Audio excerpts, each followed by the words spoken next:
We're less than 24 hours away as Bears rookie quarterback Caleb Williams will make his Bears debut at Soldier Field as the Bears will battle the Bengals. In baseball, the Chicago White Sox continue to make history going in the wrong direction, with the Northsiders are the Chicago Cubs dead as far as their playoff chances.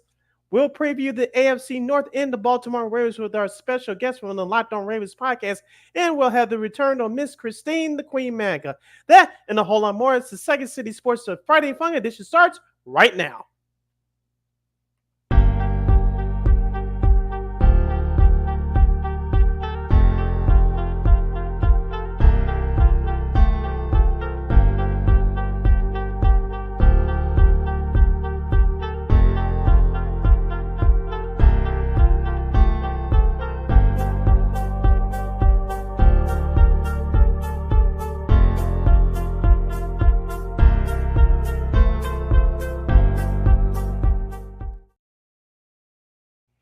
Welcome to another fun-filled hashtag Friday Fun Edition. We're live in the living color right here on Sports Zone Chicago. I am Sid the Kid, which is me. Lakina McGee, which is she, will join us in just a few moments. You can follow yours truly on the Twitter, X, and the IG at SidKid80. Once again, it's SidKid80. That's SIDKID80. That's SIDKID80. Be sure to download that Sports Zone Chicago app wherever you get your apps. Please follow Sports Zone Chicago on all social media platforms on Facebook, Twitter, X, Instagram, and YouTube. Please subscribe to our podcast. We are located at War Media Podcast. That's WARR Media, PODCASTS. We are on all podcast platforms, including that iHeartRadio app. And while you're at it, please give War Media a follow at WARR Media on all social media platforms. That's Facebook, Twitter, X, Instagram, and YouTube. And thank you very much in advance for your support. Please like, share, and subscribe, and tell your friends. And while you're ready, you can catch Sports Zone Chicago, including Second City Sports, with their programming live in 11 color on Roku TV. That's right. So celebrate the squad and get with the program. Sports Zone Chicago is now available on Roku TV. If you already have a Roku television, just tap on the sports folder and download the Sports Zone Chicago app. If you don't have a Roku television, but you have some handheld devices laying around like an iPhone, iPad, iTouch, your Chromebook, or your PC, or your Android, just please hit up the Google Play Store, download their Roku TV app, and access Sports Zone Chicago through that avenue. So no more excuses. Celebrate the squad and get with the program. Sports Zone Chicago is now available on Roku TV. 24 hours a day, 7 days a week, 365 days a year. Live and on demand. And you know we will provide. And as my partner Lakina McGee would say, we will be providing you with a whole lot more fun and a whole lot more sports right here on Sports Zone Chicago, Second City Sports. We'll talk about the Bears and their preparation for tomorrow's preseason game against the Cincinnati Bengals coming up. And then we'll talk baseball. The Cubs and the Sox, it looks like they're heading down that rabbit hole. Which one is going to sink the fastest? We'll let you know about that. And we'll give you the best and worst from the week that was around Major League Baseball. At the top of the hour, Kevin Oestreicher, if I pronounce his name correctly, he's a host of the Locked On Baltimore Ravens podcast. He's going to hop on with us to preview the 2024 Baltimore Ravens and the AFC North as we kick off our annual division previews. And at the bottom of the hour, next hour, Miss Christine, the Queen Manika from KXRB in Sioux Falls, South Dakota, will join us to give us her unique take from the world of sports and a whole lot more. But first, we'll talk about the Chicago Bears as they're kicking off their home portion of their preseason schedule. Remember, this will be their only home game of the preseason at Soldier Field, as they'll take on the Cincinnati Bengals tomorrow at 12 noon Central Standard Time. You can watch that game locally in the Chicagoland area on Fox 32. You can watch on the Fox 32 app as well. Of course, nationally, you can watch that game live on NFL Network. Of course, the Chicago Bears are 2-0 in the preseason. Caleb Williams made his debut last week in Buffalo. He looked real good in his Bears professional debut, completing 4 and 7 passes for 95 yards. So, of course, we saw the increments of the offense that's going to be ran, coordinated by new offensive coordinator Shane Waldron. Caleb Williams looked good when he ran out the pocket on a couple of bootleg plays, one to DJ Moore and the other one to Cole Kmet, who made the nice adjustment on the catch last week against the Buffalo Bills.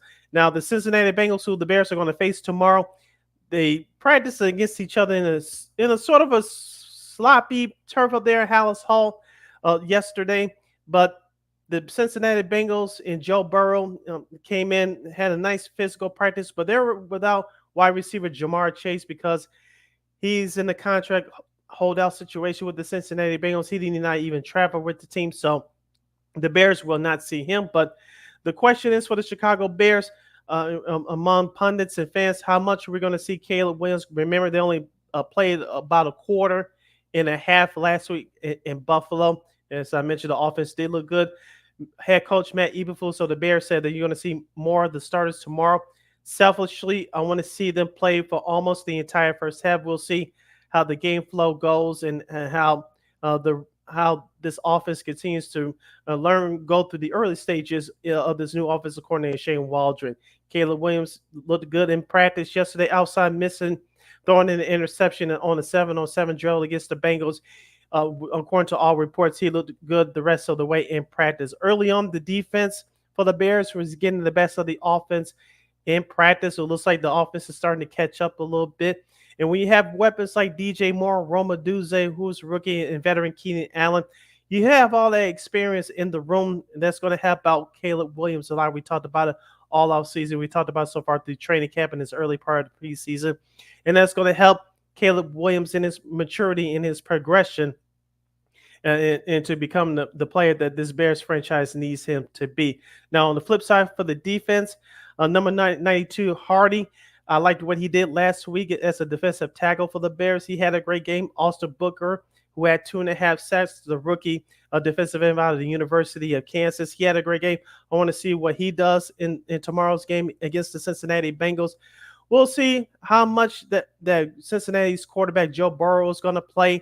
Will he play a series? Will he play 2 series? And we'll see what happens with this Bears defensive line. As we talked about before, the Bears defense, it looks like they're in tip-top shape form. They're arguably a top 5 defense going into the season. We'll see what they do against a better offense tomorrow in Joe Burrow in the Cincinnati Bengals. Remember, they're not without Jamar Chase because of his contract holdout situation. So we'll see what happens there. You listen to Second City Sports, Orange Sports Zone Chicago. See the kid here, Ryan Solo for the time being. And Lakina McGee, my co-host, will join me in just a moment. We'll get into this more later with our girl, Christine the Queen Manika from KXRB. But watching Hard Knocks last week as they showcased the highlights from last week's win against the Buffalo Bills. And I tried to pay attention closely to how the Bears the rest of the Bears players responded to Caleb Williams. Caleb Williams, I'm not going to sit here and say that he's a natural born leader, but he's carrying himself not like a natural born leader, and his teammates are rallying around him, and that's something that you like to see. And but paying attention to what the manner and wrestles were from the Bears players during that game against Buffalo on the sidelines and in the locker room, you could tell that the players in the locker room gelling together. We have something special like that. Great things can happen. And that was one of the things I observed during the second episode of Hard Knocks that aired this past Tuesday. You can tell that Caleb Williams and his teammates are rallying around him. They really care for one another. I know Keenan Allen spoke about that too following the game on Saturday, and they spoke to that situation as well during practice late last week. So you like this is where the camaraderie among your teammates and from different backgrounds, and this is where it starts in training camp. You get familiar with one another's tendencies, each other's personalities, and football is really a team game. We have 53 guys in the locker room going from one common goal, coming from different backgrounds and things of that nature, and you have something special that's brewing. Great things can happen. Now, am I going to sit here and say that the Bears are going to the Super Bowl? No. But I think barring any major injuries, i.e. the quarterback, i.e. Montez Sweat on the defensive side, I think this Bears team can do something special, but we'll wait and see how the rest of the preseason plays out. We'll see who's going to make this team, and we'll see which veterans will make this team. And we'll see who's on the fringe or who's not on the fringe. And you have some young guys really fighting for position, especially on the offensive line and on that defensive line as well. So I'm interested to see those battles, which continues tomorrow, as I mentioned, as the Bears will take on the Bengals at the lakefront at high noon. Now, one of the players that many pundits and the Bears writers and yours truly is focusing on is Velus Jones. Of course, he had that muff kick in last week's game against Buffalo, but he rebounded nicely with playing in the running back's position. He had about 5 carries, and one of those carries turned into a touchdown. Now, Velus Jones has struggled catching the ball for the last couple of years. He struggled catching punts, especially hanging out with the special teams for the last couple of years. I know he's in head coach Matt Eberflus's doghouse, and so the Bears are trying to use him any way they can to make him valuable as a valuable contributor to this team. And I thought he did a great job last week in getting his reps, taking advantages of his reps. He looked good in the running back position, but I caution fans this. Yes, he did that against second and third stringers, but whenever you get an opportunity like that and when your job is on the line, you have to take advantage of it. And I thought Velus Jones did a great job at that. So we'll see what if Velus Jones's role will be expanded tomorrow in the running game. How many snaps he's going to get from that spot, and will head coach Matt Eberflus put him at the wide receiver's position to perhaps have the opportunity to make more plays. I know many people had compared him to Percy Harvin, the former NFL kick returner and wide receiver. Back in the day, he played for the Vikings and the Seahawks, and I believe he played for the New York Jets as well for a short time. But if Velus Jones will be used as a weapon like that, this is only going to help this Bears team much more and definitely to score points. So I'm interested to see what happens tomorrow against the Bengals. This Bears team, especially defensively, looks good. I like to see a little bit more from the offense, and it looks like the first team offense is going to get just a little bit more snaps. So we'll see what happens. We'll watch it all together. We'll have our recap for you on our next show coming up on Monday. We reached the bottom of the hour. We had to take this break, but when we return, we'll get into the world of baseball. The Chicago Cubs get swept by the Cleveland Guardians on the road. The White Sox, they keep stepping on their own 2 feet one way or the other. After blowing out the New York Yankees on Monday, they got back to their regularly losing selves on this past Tuesday and Wednesday. And we'll take a look at the best and worst from around the league in Major League Baseball. I'm Sid the Kid. You're listening to Second City Sports, the hashtag Fighting Friday edition, right here on Sports Zone Chicago.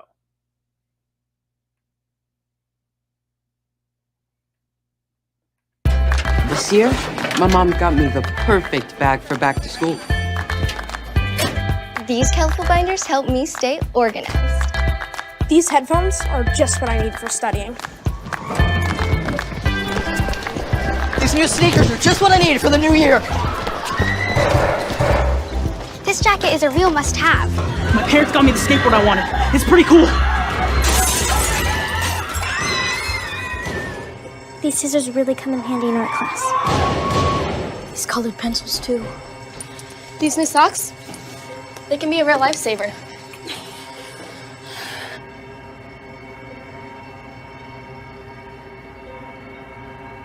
I finally got my own phone to stay in touch with my mom.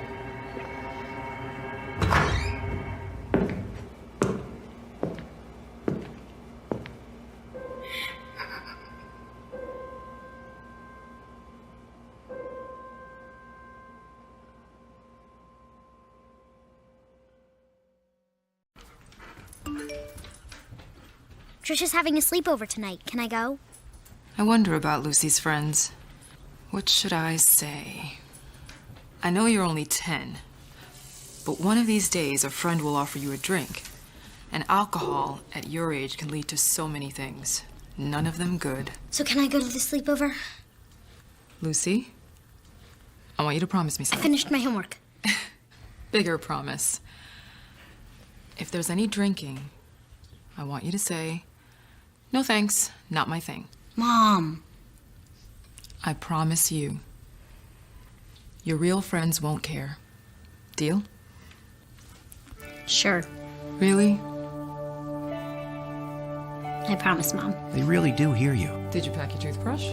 For tips on how to start the talk, visit underagedrinking.samhsa.gov, a public service message from the Substance Abuse and Mental Health Services Administration.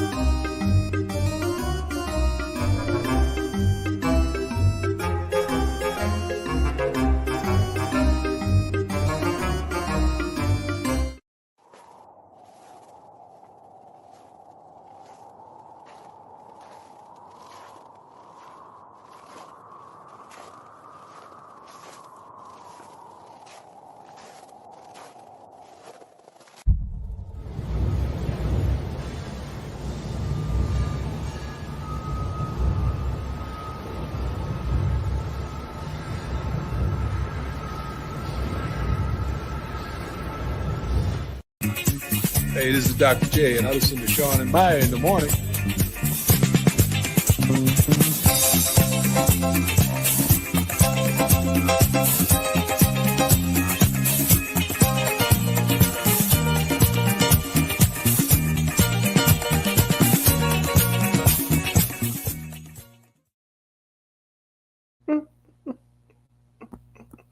Welcome back to Second City Sports and the hashtag Friday Fun Edition. We're live in living color right here on Sports Zone Chicago. I'm Sid Lakina. Hopefully you will join me here in a couple of minutes. You can follow yours truly on the Twitter, X, and the IG at SidKid80. Once again, it's SidKid80. That's SIDKID80. That's SIDKID80. We have less than 85 minutes left for this extravaganza we call Sports Talk Radio Show. If you have any questions or comments for us as we talk Cubs, White Sox, and the rest of Major League Baseball, you do so by hitting your surely up at Sports Zone Chicago's Facebook page or at Sports Zone Chicago on YouTube.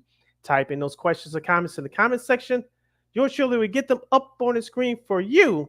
And just a daily reminder, you can catch Sports Zone Chicago's programming, including Second City Sports, 24 hours a day, 7 days a week, 365 days a year on Roku TV. All right, let's get into some baseball. We'll start with the North side as first, as the Chicago Cubs are getting set to take on the Toronto Blue Jays from Wrigley Field. That game is going to be taking place less than 45 minutes from now. But the Cubs finished their road trip with a disappointing 3-game sweep of the Cleveland Guardians. So the Cubs got roughed up. They lost Monday's game by the score of 9-8. Your best pitcher, Shota Manika, got roughed up big time. And the offense, which looked good in the opening game, which they lost late in the last 2 innings. They lost it. They lost it in those last 2 innings, and the offense dropped off, which I should say is they looked good on Monday, but the Tuesday and Wednesday they scored a combined 2 runs, 1 run in each game. The problem for the Cubs offense is that they've been inconsistent all year long, and when you have issues like that, and with your starting pitching has bailed you out, it's going to be problems. And just when you thought the Cubs were starting to continue on that roll since the All-Star break, and they just continue to go backwards. And when you go backwards like that, it's just disappointing. If you're a Cubs fan, it's very disappointing. And as I said all year long, this Cubs team is consistently inconsistent, and it reached this ugly head against, I guess, a better team than the Cleveland Guardians, who are leading the American League Central right now over Minnesota and Kansas City. So the Cubs, I know they have the quote-unquote easiest schedule among the NL wildcard team contenders from here on out. But if you've been following baseball as long as I have, some of those 500 teams, they really don't have anything to play for. And they just go out and play freely, and they're playing against the team that's trying to get to the playoffs. They can alter the course of your season. So when you have teams that they're not playing for anything, this is what happens. So the Cubs have put themselves in this situation, and when you play inconsistent like that, like they have been basically since the middle of May, this is what you get. So I don't know where this is going right now for the Chicago Cubs. I know many people want to bury them, but I don't get it. I don't get it. So if you're a Cubs fan, if you still have hope, you can shoot me a message right now at Sports Zone Chicago's Facebook page or at Sports Zone Chicago on YouTube. Type in those questions or comments in the comments section. Yours surely will get them up on the screen for you. And you look at the way this Cubs team is playing right now. I don't know what's going to give you hope. And I just if you're a Cubs fan, I just don't see it right now. Now your pitching matchups as far as this weekend series against the Toronto Blue Jays are concerned, today's game, as I mentioned, they'll take place less than 45 minutes from now from Wrigley Field. Yariel Rodriguez will go up against Cal Hendricks. Tomorrow's matchup, we'll have Chris Bassett versus Justin Steele. And Sunday's matchup, Shota and Manika will take the bump for the Cubs. He'll face off against Bolton Francis. I know Toronto's been having a bad year, but they kind of turned themselves around a little bit here lately. But the pressure's on for the Chicago Cubs. I believe they're 5.5 back for that last spot in the NL wild card spot.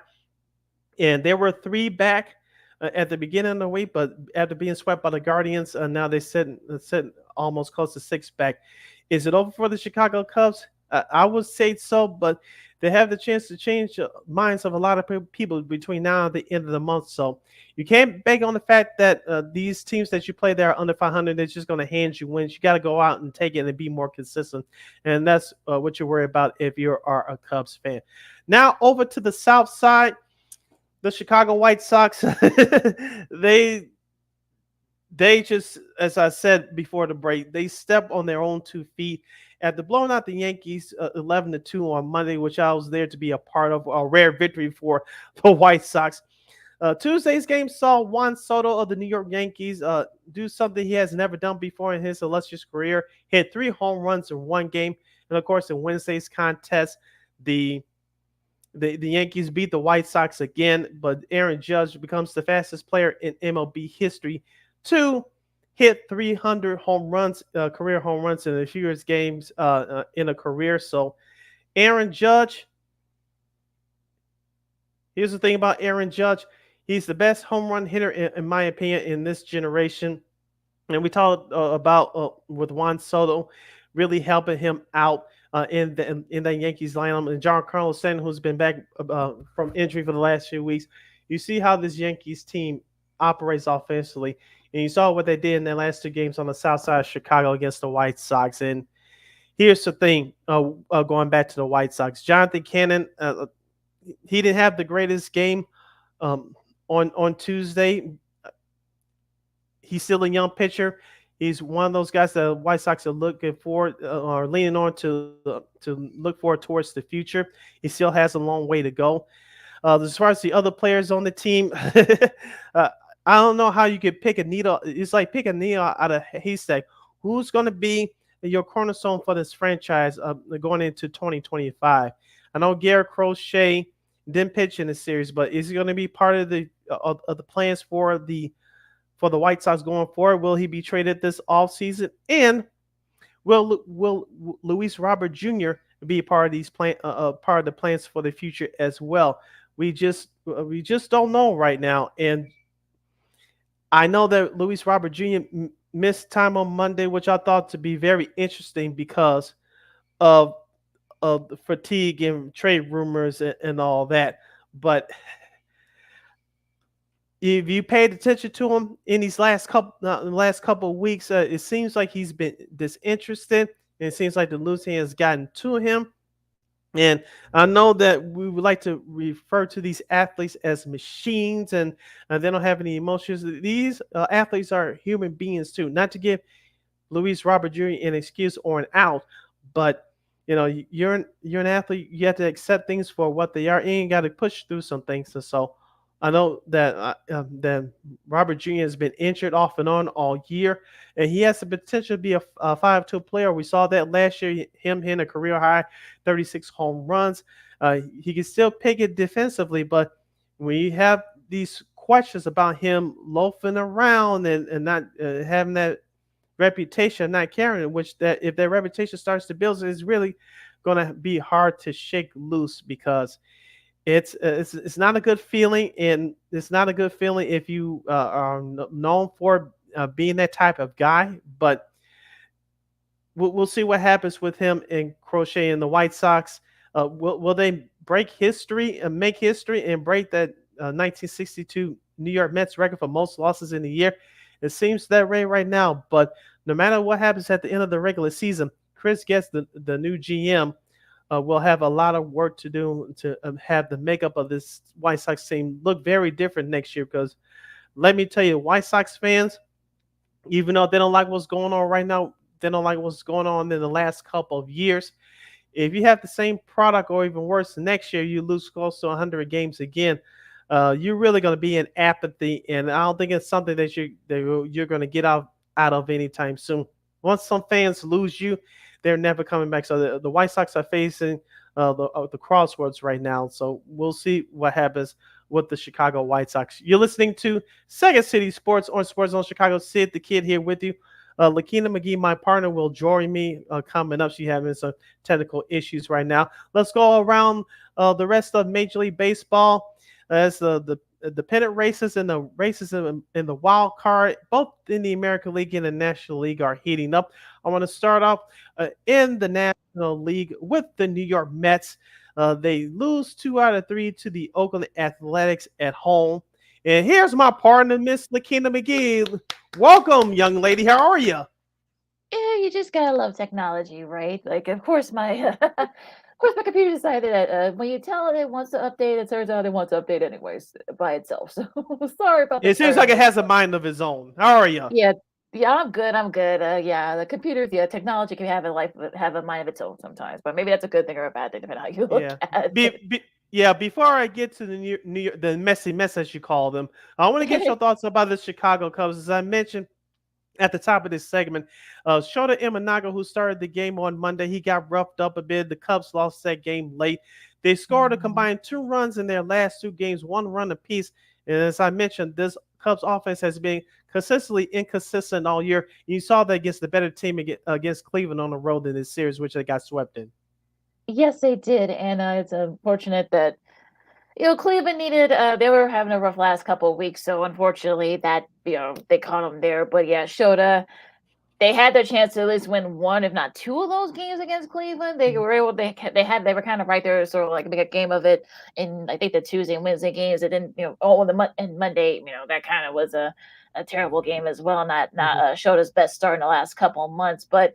I guess maybe in a way, but I think the good thing is that, like you said, you talked about the Mets. The Mets haven't been very good lately. Cincinnati's been heating up a little bit, but well, who knows if that's they'll still stick around in a couple of weeks. But yeah, it'll be interesting to see. Like, look, they're still, even with the rough week that they had in Cleveland, they're still in it, oddly enough. So. I think this will be interesting to see, like, these next couple of weeks. You're going to be facing teams for the most part that are going to be at 500 or below. So this is sort of the Cubs' chance to kind of like try to make a go of it, perhaps maybe gain some ground. Yeah, I broke down the pitching matchups for this series coming up for the Cubs as they face the Toronto Blue Jays. Justin Steele will go tomorrow. Shota Imanaga will go on Sunday. Cal Hendricks today. I would say sweep, but the way this Cubs team is playing, I would say 2 out of 3, but I won't be surprised if they won 1 game out of this series. But you don't know what this Cubs team and we'll just have to wait to see what happens. Now, I want to get your thoughts quickly on the White Sox. I was there on Monday and Tuesday. The rare win for the White Sox last Monday, 11-2 over the Yankees. But Juan Soto did something he never did before in his career, hit 3 home runs. Of course, Aaron Judge hit his 300th career home run on Wednesday.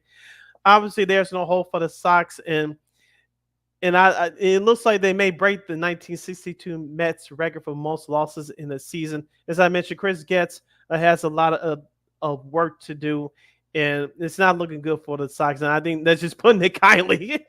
Yeah, it is kind of putting it mildly. And on Monday's game, I think everybody was like, "Wait, did they both switch jerseys? Did the Sox and the Yankees switch jerseys? Because they were hitting the ball lights out. I mean, they had contributions from their young guys, and then the Yankees just didn't know like what was going on. But Tuesday, it kind of went back to finally being normal. So and Soto had a lot to do with that. And I think, look, Juan Soto, remember, he's not only playing for, I guess, perhaps a chance at another ring, but he's also playing for a big contract. So getting 4 home runs and those those last 2 games against the Sox, I think that could definitely help him in the sense of getting that big payday that he's looking for.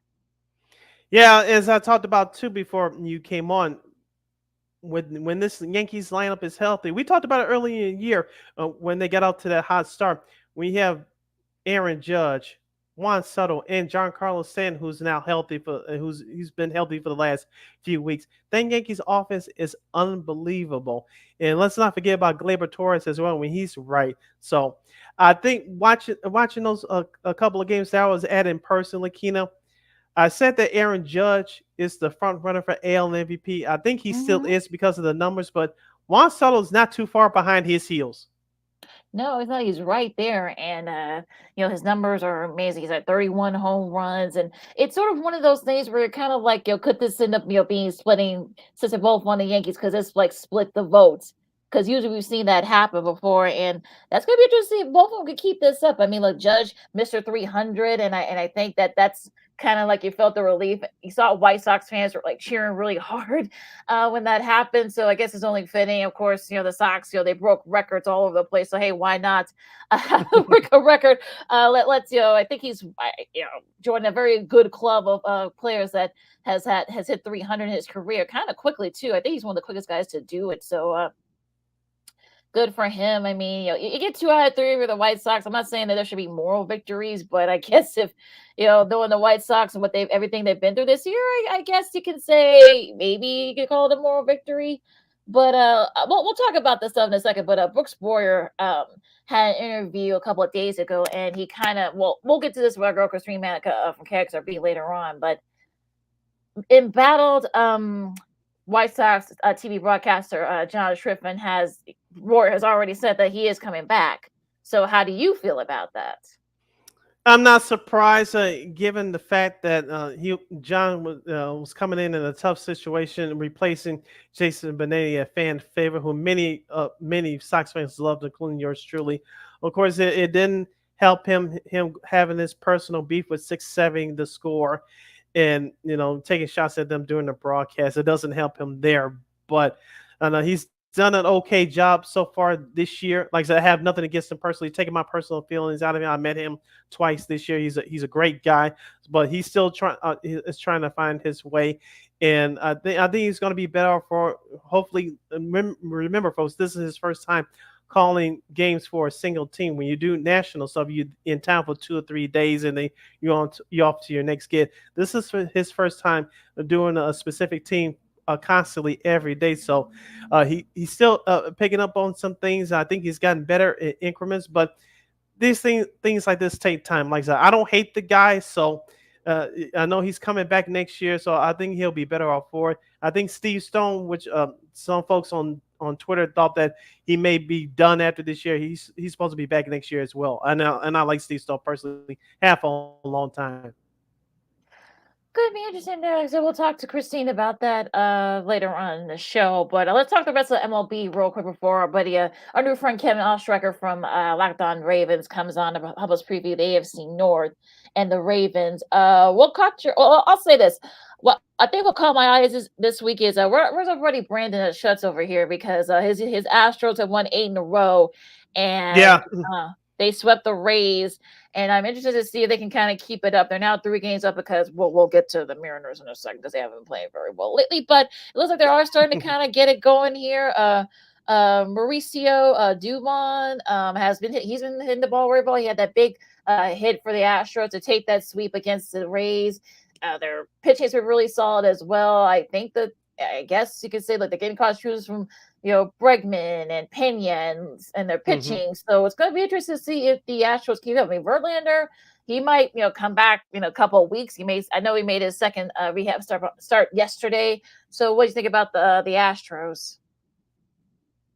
As I said on the last few shows, and I'll say it here again, the Astros are copying the script from what they did last year as they beat out the Rangers for the AL West title. They had to do it offensively because last year too they had injuries, especially in their starting rotation. More so this year, but you have to uh, give their manager credit, and you have to give those players credit in their locker room. Who those guys that have been there through the wars before, and they dug themselves out of it and.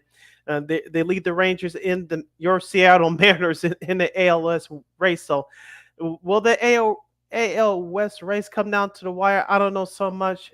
Uh, it's going to be like that this year, unlike last year. But Houston, if they continue on the roll like this, do not want to face them come playoff time.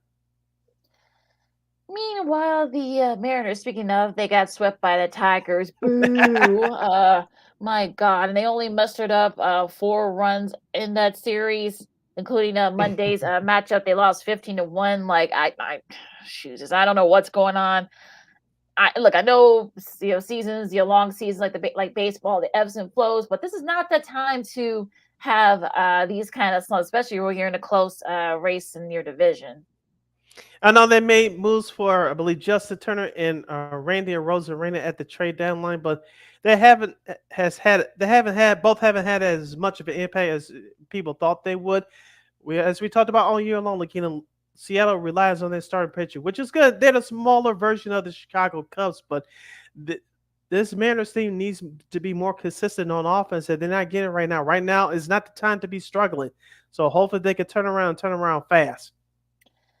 We'll get to the schedule in a second here. Of course, Cleveland, thanks to the, they've won 5 in a row, thanks to the Cardinals beating the Cubs. Minnesota had a tough few days this week. They did win their first game against the Rangers in a 4-gamer there. They did win 2 out of 3 against the Royals, so they are trying to keep up with the Guardians in that Central. Yeah, as I talked about with Kansas City, I don't think they're ready for big time, for prime time yet. They struggle against good teams, and this was their chance to make a statement against a good team in the Minnesota Twins, and they didn't do that. I know they got the long game on Wednesday, early Wednesday afternoon, but Kansas City, I know they're still there in that third wild card spot, but I think it's going to be a whole lot more teams that have a bigger say in that, i.e. the Boston Red Sox. They struggled too early this week. We'll get to that. But Kansas City, they're a nice story, but I still don't think they're ready for prime time yet. Yeah, I think they'll get better, but yeah, Bobby Wood Jr. is definitely making a case for AL MVP. So we'll see what happens there with them. Now going to the AL East, the Yankees and the Orioles just can't. They just like each other so much. They can't get away from each other. Of course, we talked about the Yankees winning 2 out of 3 against the White Sox. Meanwhile, the Orioles, they split their series with the Nationals. Not a good split, if we're being honest here. And of course they did muster up a win in that opener of that 4-gamer with the Red Sox. But I think, look, these two, I'm talking about the Orioles and the Yankees, they actually do play each other in the next couple of weeks, so maybe we'll finally get some separation there. But yeah, I think they are starting to kind of get going. They're kind of like where the Yankees are right now, still trying to figure out what's on the pieces that they got. I know Eloy, he had a good first couple of weeks, but he's kind of taper off a bit. So it'll be interesting to see if the Orioles can kind of get it going here. Staying in the AL East Division, the Boston Red Sox, as I mentioned, they've been having a tough time lately over the last couple of weeks. They did take 2 out of 3 against the defending World Series champions and the Texas Rangers at Fenway Park, but they have a tough they'll have a tough series starting tonight, and we'll get to the rest of the schedule coming up here in a couple of minutes. But Boston, I think I'm not going to sit here and say their season is on the line, but this is pretty damn close to it. They'll face off against Baltimore in Baltimore. Should be an interesting series there. We'll get to because Baltimore already got the first game, so hopefully maybe the Red Sox can catch up there. Now I want to say real quick though, I want to give a shout out to Mr. Vlad Guerrero Jr. He has 11 home runs and 12 doubles in the 25 games that has been played since the All-Star break. He is the first MLB player in history to hit more than 10 home runs and more than 10 doubles through his first 25 games after any All-Star break. So look, I don't know if Toronto's going to keep him in the offseason. Maybe they'll trade him for something, but he is, keeping Toronto afloat, so to speak. So, got to give him props there. He could have just, quit and just say, you know what, I'm not even going to bother. But we know he's a gamer. We know his dad was a gamer too back in the day. So good for Vlad Jr., who's making a big impact here, even though Toronto, unfortunately, it's not good for them at this point. Yeah. Hopefully the Cubs can keep him off the score sheet this weekend. So we'll see what happens there. The Atlanta Braves barely hanging on to that third spot in the NL wildcard race. They take it on the chin in the last game against the San Francisco Giants yesterday, losing 6-0. But they did win the series 3 games out of 4.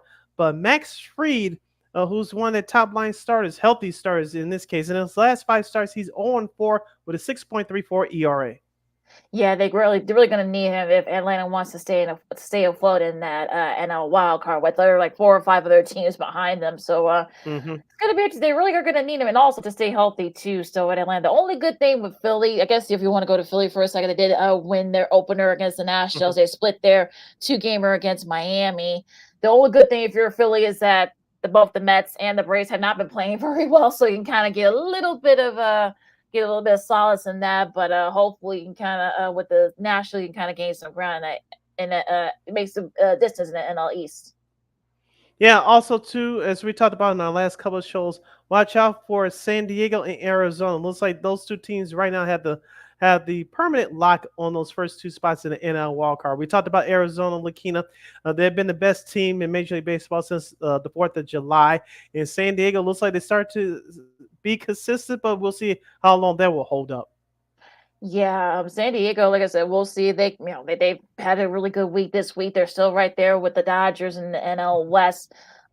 So we'll see. I mean, the Diamondbacks have been playing very well the last couple of weeks. So we'll see if they can keep it going here. Now that's for the Dodgers. They do split their series with the Brewers. Not exactly what you want if you're the Dodgers, but considering where you were, I mean, look, Michael Kopech's has been playing pretty well.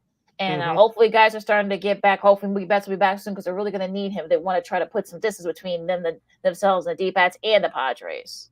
And Mookie Betts made his return during that series, so it's going to take him time to get acclimated back to that lineup. I know he had an error in that game on Wednesday. Defensively as a whole, the Dodgers did not look good on Wednesday. They committed 3 errors and they lost to Milwaukee. As I said before, they don't have any big names in that lineup. I know Christian Yelich is out for the year with that back injury officially, but they have some gamers. They know how to play the game right. They're building on their starting pitching in defense. And as I said before, Milwaukee is not the sexiest team, but you don't want to face them come playoff time. All right, so let's get to the schedule real quick. Of course, we talked about Toronto and Chicago, the Cubs. The first game of that 3-gamer should be a fun one. Of course, if you're in Chicago, you won't be able, and Toronto, you're not gonna be able to watch in your local station. You'll be streaming on Apple TV Plus in a little bit, so you guys have to look out for that. Kansas City and Cincinnati, that should be a fun one. Cincinnati's been playing okay lately, so we'll see if they can kind of make some ground here in that. They swept St. Louis. Yes, they did. So we'll see if they can make some ground in the NL Central here. The Yankees, and they continue their Midwest road trip as they face Detroit, Seattle, and Pittsburgh. Seattle really needs to get it going here. Pittsburgh's been kind of, been tapering off a bit lately. That game is on Apple TV Plus at 5:40. So a special note to those of you in Seattle and Pittsburgh. Paul Skeens pitches tonight. Yeah, so it should be fun there. Philadelphia, of course, they continue their series against Nashville. They took the first game of that 4-gamer there. Arizona and Tampa Bay, 2 up-and-comers in the race. We'll love to play spoiler for the Diamondbacks, so we'll see what happens. And Boston continue their series with Baltimore. The rest of your weekend lineup for Major League Baseball looks like this. The Miami Marlins will travel to the Big Apple to take on the New York Mets. Minnesota will continue their 4-game weekend series at Texas. The White Sox, as we mentioned earlier, they'll face the Houston Astros. Cleveland will travel to Milwaukee. The Dodgers will face St. Louis. And San Diego and Colorado will get together in Coors Field. And the Atlanta Braves will continue their West Coast road trip at Los Angeles as they'll face the Anaheim Angels. Your national TV lineup for tomorrow looks like this. All early afternoon games on MLB Network. New York at Detroit, Toronto and Chicago, and Arizona against Tampa Bay. Your Fox Saturday night baseball game of the week looks like this. Most of the country, including here in Chicago, will get the Dodgers at the Cardinals. Others will view Cleveland and Milwaukee. Coverage begins at 6 p.m. tomorrow night, Central Standard Time on Fox. And your Roku Sunday morning TV game is the Miami Marlins at the New York Mets. That's 11:05 a.m. Central Standard Time.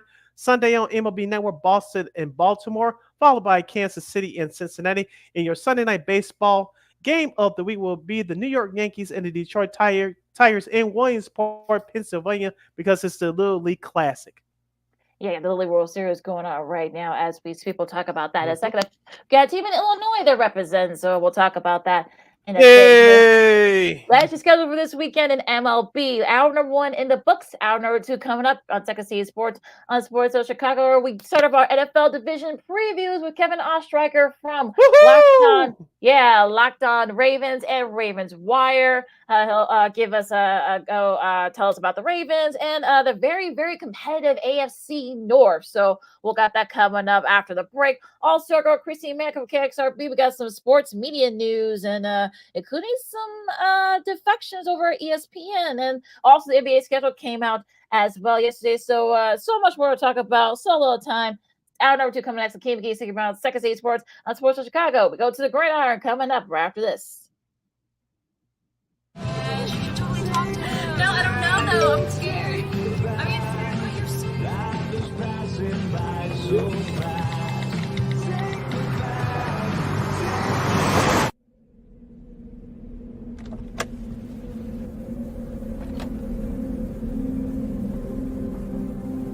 Do you know that you're in my lane? No, not at all. Are you not paying attention? Are you texting? I was just checking in with my mom. I was telling her that I thought we'd be home by 6. It's okay. There's enough time. Just pay attention. I'm not even halfway through my text. There's no way. I'm not even going to look up. My babies are in the car. You have to pay attention. It's just supposed to be a quick text. I'm so sorry.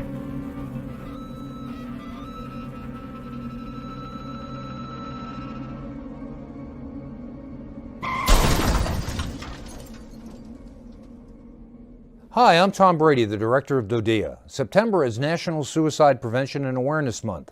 The simple act of reaching out and caring for those in our communities is something we all can do. Just being there for someone you care about can be a tremendous first step in getting them access to confidential resources and support that they need. It only takes one person and one small act and 1 minute to make a difference. Let's make a difference.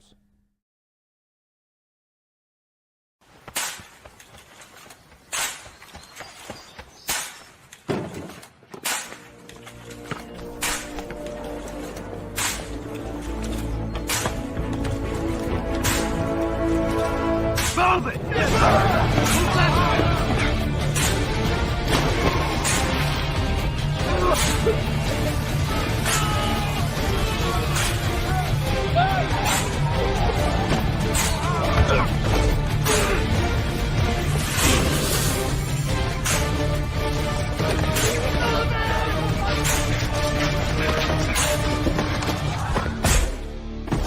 Many will hear the calling.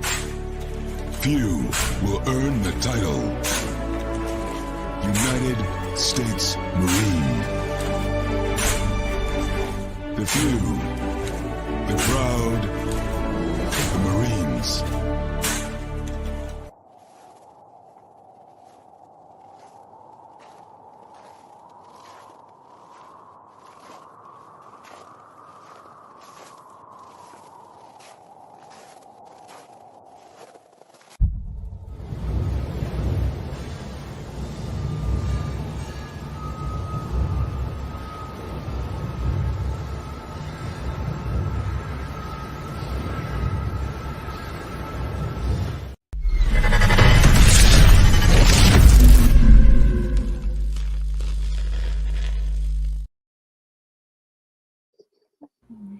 Welcome back to hour number 2 of Second City Sports on the hashtag Friday Fun Edition. We're live in the living color right here on Sports Chicago, along with Miss Lakeem McGee, which is she. I am Sydney Brown. Hey, that's me. You can follow yours truly on the Twitter, X, and the IG at CKid80, Once again, it's SIDKID80. That's SIDKID80. That's SIDKID80.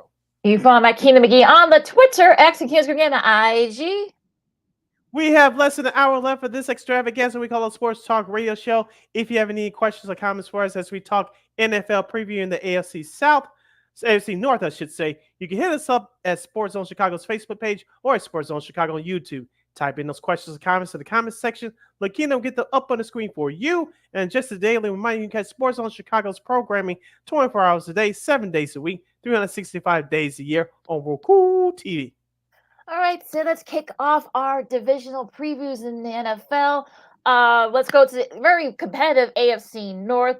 You can catch our next guest. Hopefully, he'll be a new friend on the Lockdown of Ravens podcast, and also as a writer for the RavensWire.com. He's the one, the only, the fabulous Mr. Kevin Oestreicher. Yay! Kevin, how are you? What's going on, guys? I'm good. I appreciate you guys having me on. I'm glad to be here and excited to talk some AFC North football with you guys. No problem. Absolutely. Thank you for joining us. Let's start with the Ravens for a second. You know what? Let's start with this. Mark Andrews, of course, the all-pro tight end from for the Ravens. He suffered a very scary car accident. It sounds like a couple of days ago. How's he doing? Is he practicing?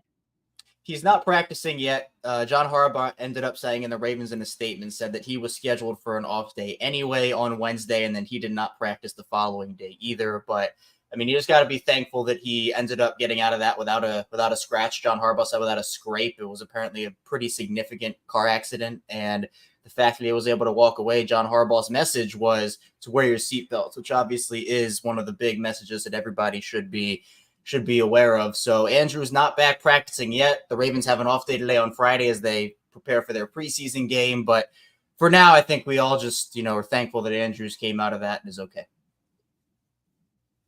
Sid? Of course, any NFL team to be successful, you had to have a franchise quarterback. And of course, you guys have one in Lamar Jackson. Watching your episode right here on YouTube the other day, you had an episode of Lamar Jackson taking more control of the team in practice the other day. From your view, where is that coming from? Is it coming from him just being maturing as a person, as a player, or is it coming from the pressure from the outside, given the fact what happened in last year's AFC title game? Yeah, I think it's a culmination of everything. Lamar has been taking on more of a leadership role every single season. And I think now that he's in year 7, this is his 6th year going into it as a starter at this level. He's not necessarily the whole, like rah-rah, fire the team up type guy, but he holds guys accountable and he gets fired up for everybody, regardless of if it's a star player on the team, a guy fighting for a roster spot.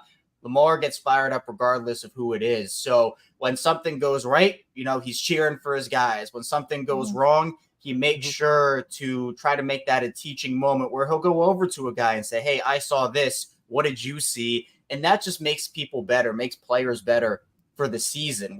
This is the time right now in training camp, the preseason, although Lamar's not going to play here in the preseason. It's a time to iron everything out as opposed to a regular season game or a playoff game where it all matters. You want to get all the wrinkles out now and everything on the same page in these next couple of weeks before the season starts. So Lamar has been taking on a bigger role in that way every single year. And he does it in a different way, but it's super effective in what he does. Now, Derrick Henry, of course, is the newest member of the Ravens. I'm sure we're going to be seeing him doing a lot of, all kinds of things.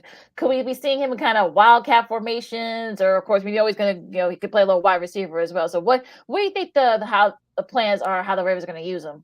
Yeah, I think we could definitely see some trick plays. And actually in that 2019-2020 divisional round game, the Ravens were a victim of a Derrick Henry trick play when he threw a ball in the end zone for a touchdown at the goal line. So they might want to try to use that for themselves now that he's on their side. But he's somebody that is such an incredible player. And just the frame that he has, the size that he has, I mean, he's unique. And the fact that you're now pairing him up in the same backfield with Lamar Jackson, they have two very different skill sets, but they also have a lot of similar qualities where I think you look at Derrick Henry and just how big of he's a mountain of a man, but people I think underrate his speed element, his foot speed. He can be a receiver out of the backfield, as you mentioned. So I think to me, he's going to be the bell cow back. He's going to get the majority of these carries, which Baltimore in the Lamar Jackson era, they haven't really had a bell cow. It's really been running back by committee. But with Derrick Henry, he's too good to have anybody kind of rival him in carries.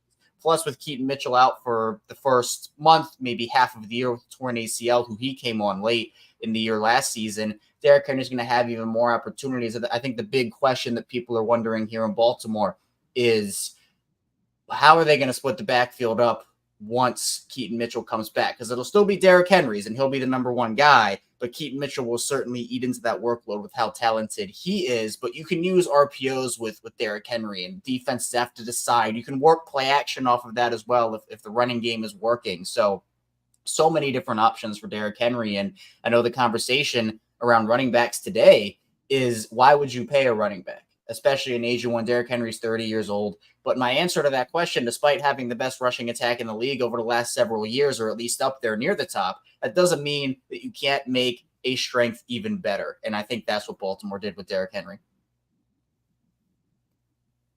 Let's go to that wide receiver room. Of course, Marquise Hollywood Brown is signed with the Kansas City Chiefs. Zay Flowers becomes the number one target. I know Nelson Aguilar, the veteran wide receiver, is also there in their room, who also will be fighting for those next couple of spots to catch targets from Lamar Jackson.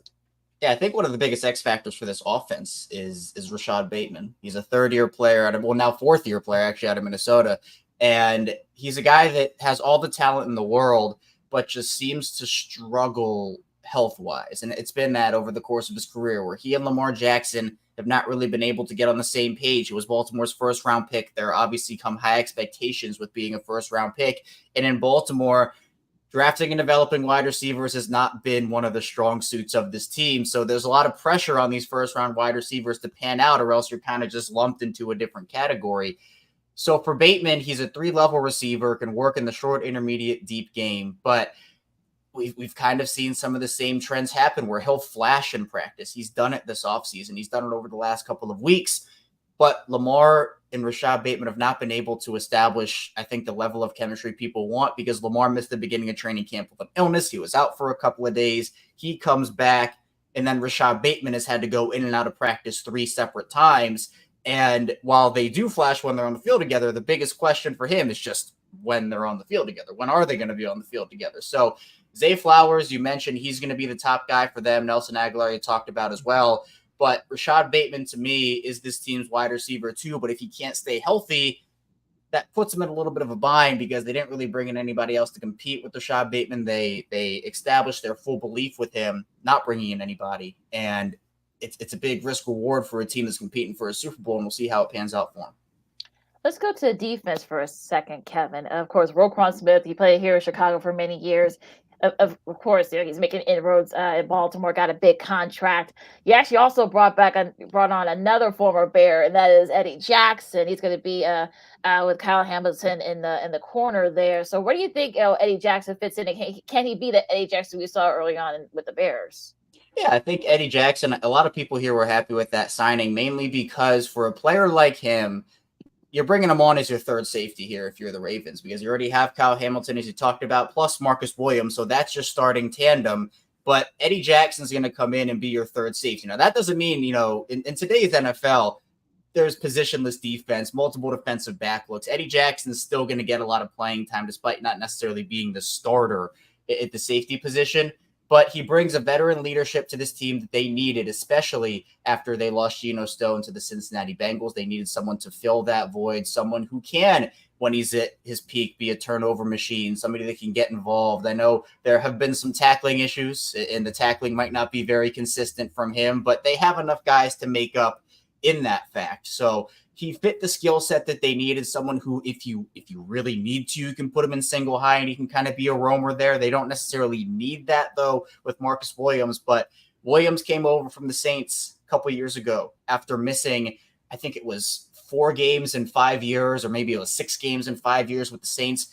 Since coming over to the Ravens, he's had 2 significant injuries, one in each season he's been with the team. So you do need that injury insurance. And with the guys that they had, there wasn't necessarily a lot of veteran depth that you could trust. With Eddie Jackson, even if he's not the Pro Bowl Eddie Jackson that we saw early in his career, I think he's still good enough to be a quality player that if he needs to step in due to an injury, or if there are packages for him, he can be that player. Plus, they got him for about $1.5 million. And for a player like Eddie Jackson, even if he isn't, the peak of his powers, Eddie Jackson right now, that's still a heck of a deal for a guy like that. We're hanging out with our new buddy, Kevin Oestreicher. He's the host of the Locked on Ravens podcast. He's chilling with us here on Second City Sports on Sports Zone Chicago. Silly Keenan here with you as we preview the 2024 Baltimore Ravens in the AFC North Division. Staying with the linebacking core, Kevin, Kyle Van Noy, who I thought was a very interesting signing this offseason. Of course, we saw him early in his career with the Patriots. I know he was with the Chargers the last couple of years. I think this is a good signing of bringing some of that veteran leadership to that young linebacking core. Yeah, he's a guy that's going to be super important to them, especially because when he and Jadeveon Clowney came in last season to the Ravens, Van Noy was on his couch in week 3, and the Ravens signed him and said, all right, we need you to come in here and be a guy that can perform for us. And he had one of his best career years statistically, 9+ sacks, veteran leader. Clowney's now down in Carolina with the Panthers, but they decided Van Noy was good enough to give him a 2-year deal here. So he's a player that becomes their top pass rusher, but you mentioned the young pass rushing group outside of Van Noy. It's Odafe Owe, it's David Ojabo, Tavius Robinson, Adisa Isaac. Those are guys that Owe has proven something, but he hasn't taken a massive leap yet. The other 3 haven't proven really a ton yet. So he is the steady veteran in that room, and you're hoping he can replicate at least most of that success this season, because I think when you're talking about where's a position that Baltimore could potentially add at, I think that outside linebacker might be that position. I know Matt Judon just got traded to the Atlanta Falcons. That was a name that a lot of people had here on Baltimore's radar, maybe reuniting him with the Ravens. I'm not sure that they have the money to bring in a guy like Hassan Reddick, which would instantly he'd become their best pass rusher. But for now, it's going to be the Kyle Van Noy show. You're hoping Odafe Owe can take a step, and then a guy in David Ojabo, who was a first-round pick in mock drafts leading up to the draft a couple years ago, tore his Achilles at his pro day, ended up falling to the second round, and the Ravens snagged him there, but he has been injured for his first 2 years in the league. So it's about young guys stepping up. The Ravens lost a lot of veteran talent, and it's going to be about the vets they brought back like Van Noy to continue their production, and the younger guys who are being promoted into bigger roles to step up. We'll talk about the rest of the AFC North in a second, but where do you think, of course, the Ravens were the number 1 seed, made all the way to the AFC Championship game. Of course, they lose to the Chiefs. Like you said, a lot of those some of those veteran guys are not there anymore. So where do you measure them up? I'm not going to ask you for a record just yet, but where do you think they measure up to the rest of that very, very competitive AFC North? Yeah, I think it's going to be the most competitive division this season. And you see the Bengals getting Joe Burrow back. That obviously I think is the biggest singular player boost, injury or addition in the division. Pittsburgh needed some quarterbacks. They got some quarterbacks, even though it's not necessarily stars. And then Cleveland, obviously, I think it all hinges on Deshaun Watson. But Baltimore still is a talented team, and they had that historic defense last season. I don't necessarily expect them to be historic again, but I expect them to not take that big of a step back. I think the biggest difference this year, though, is that it's just going to be different. It's going to be a different path. I think the reason why the AFC Championship loss stung so much here in Baltimore was because that roster felt perfect. The coaching staff felt perfect. It felt like they were setting up to go win. They were the best team in the regular season, but obviously that doesn't matter when you're not the best team in the playoffs. But Baltimore in the regular season, they were dominating teams. They blow out San Francisco on Christmas, and they take, every single Detroit, they win by 30. Seattle, it was a dominant, they ran through everybody.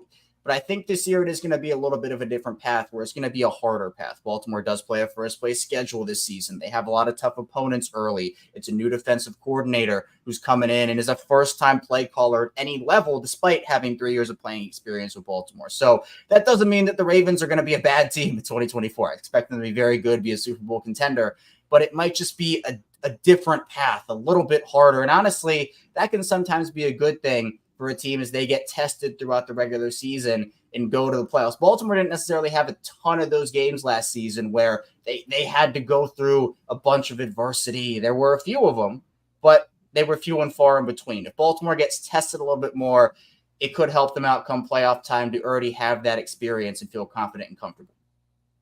We talked about tight end Mark Andrews earlier, but his replacement last year was Isaiah Likely. He went on to have a great season. I listened to your podcast last night. You talked about with, I believe, when your guest was Carter Ishmael, that the Ravens could possibly use a two tight end set. How more likely it will be that will be their base offense this year? I think it'll be a huge part of what they do. And, when you talk about the different personnel packages they can run, I think two tight ends, one running back is going to be something that we see a lot this season, especially when you can pull out your heavy personnel. And I go back to 2019 when they were running three tight end sets pretty consistently in 2019. And their rushing offense that year was historic. They broke multiple NFL records.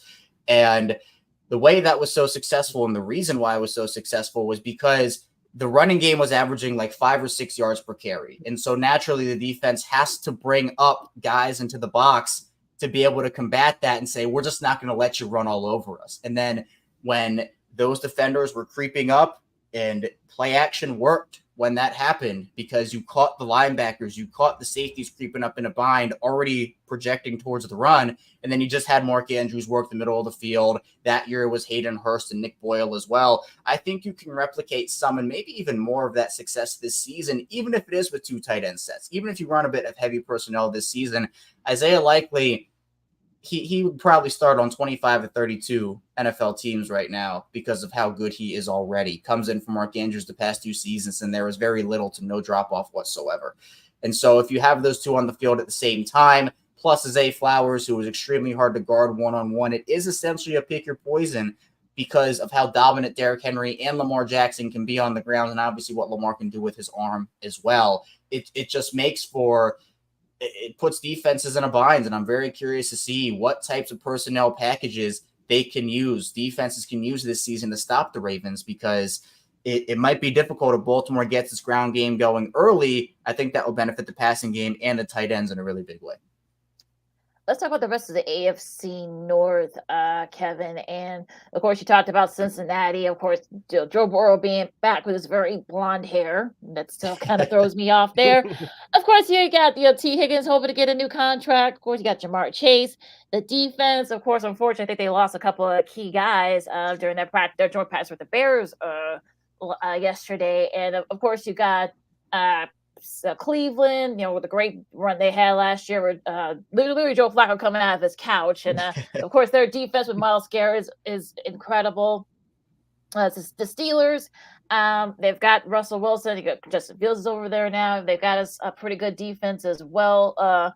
Who do you think has like the best shot of passing? Maybe, of course, we know that it's going to be very competitive, but who do you think has like a slight edge? Leaving Baltimore out of it. Okay, leaving Baltimore out of it, I think it is Cincinnati. I think that they're the most well-rounded team, but I'm not sleeping on Pittsburgh. I think that Pittsburgh, and I had mentioned it a little bit earlier there, the quarterback play they had last season was pretty terrible between Kenny Pickett, Mitch Trubisky. They needed anybody else with that team, and they still somehow made the playoffs. Mason Rudolph comes in at the end of the season, leads them to the promised land, and gets into that 7th seed barely. But even though Russell Wilson did not work out in Denver, and we definitely know that, Justin Fields obviously in Chicago, it didn't work out there. Those are upgrades over what Pittsburgh had last season. And the one concern with Pittsburgh is their wide receiver group. Obviously, the Brandon Ayuk situation feels like it's been dragging out forever. And who knows if he's going to Pittsburgh or going back to San Francisco. But if it's not Brandon Ayuk, George Pickens is an awesome player.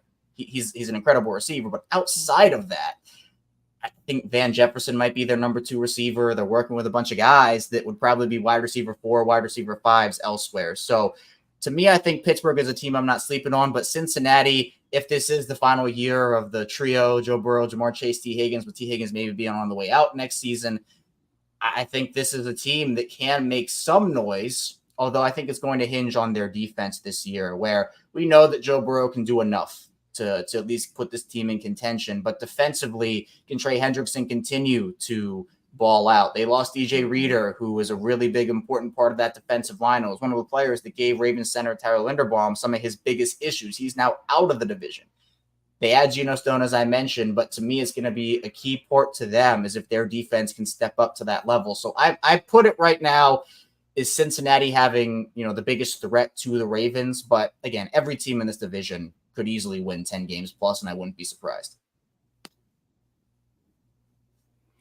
Last couple of moments with Kevin Oestreicher, co-host of the Locked On Ravens podcast. He's hanging out here with us right here on Second City Sports or in Sports Zone, Chicago City, Keenan here with you.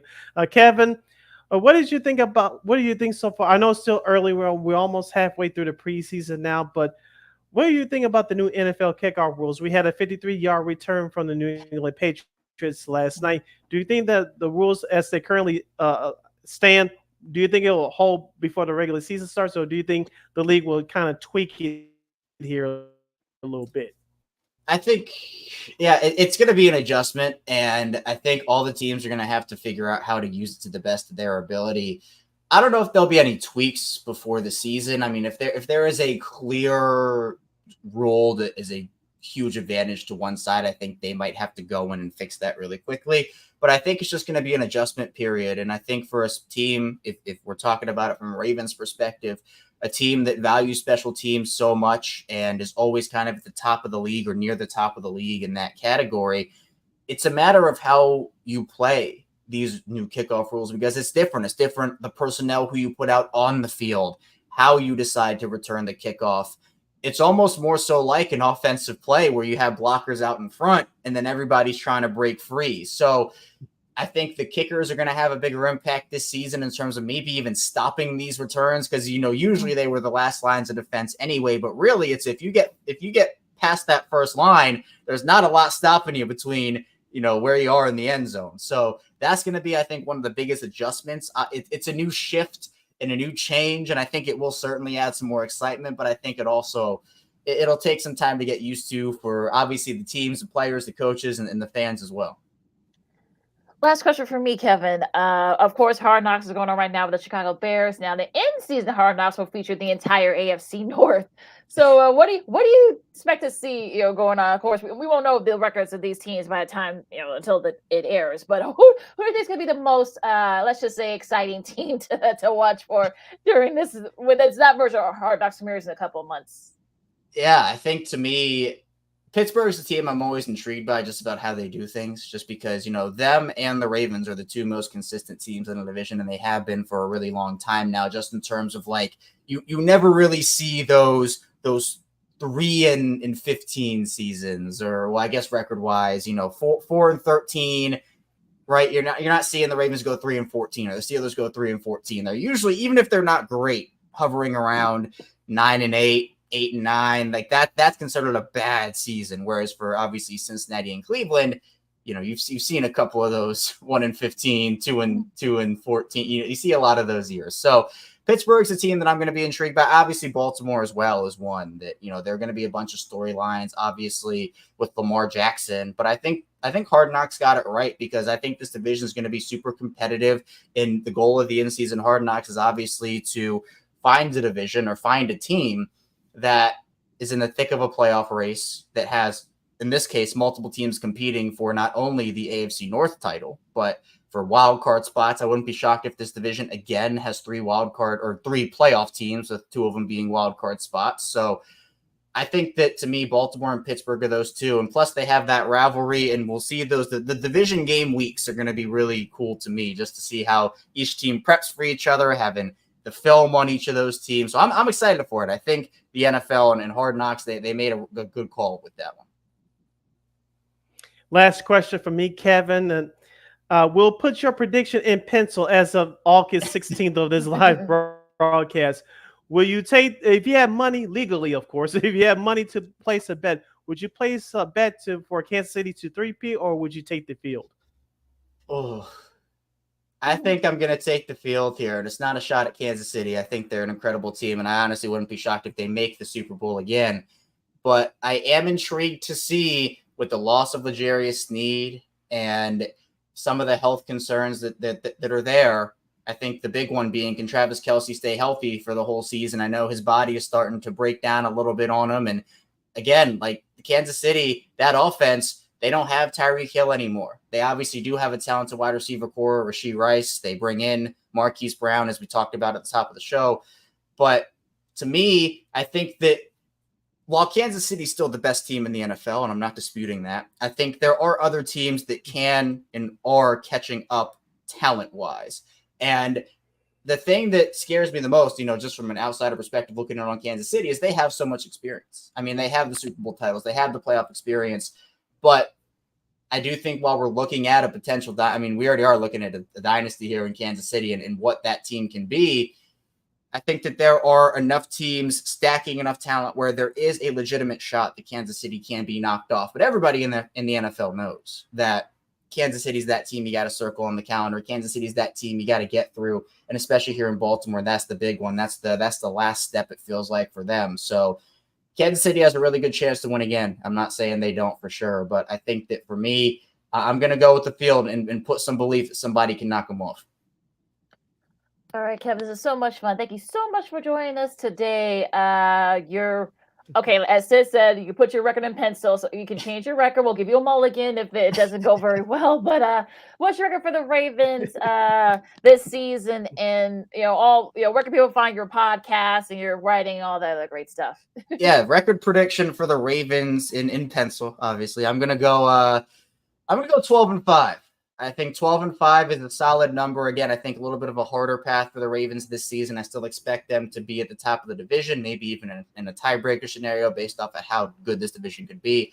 But I'll go 12-5 with all the factors that are there right now. And then I appreciate you guys for having me. You can find me over on the Locked On Ravens podcast. We do 5 days a week Ravens content over there. So Monday through Friday, video form or audio form. You can subscribe, follow along. I write over at the Ravens Wire as well for my written content over at USA Today. I do some video content for Bleacher Report, and I also work over at the Ryan Ripken Show where we talk Orioles baseball, Ravens football, all sports topics. So it's a good time to be a Baltimore sports fan right now. Indeed. So, again, Kevin, thank you so much for joining us. We're definitely going to be doing this again. And stay safe and good luck to your Ravens this year. Absolutely, guys. Thanks so much for having me. It was a blast.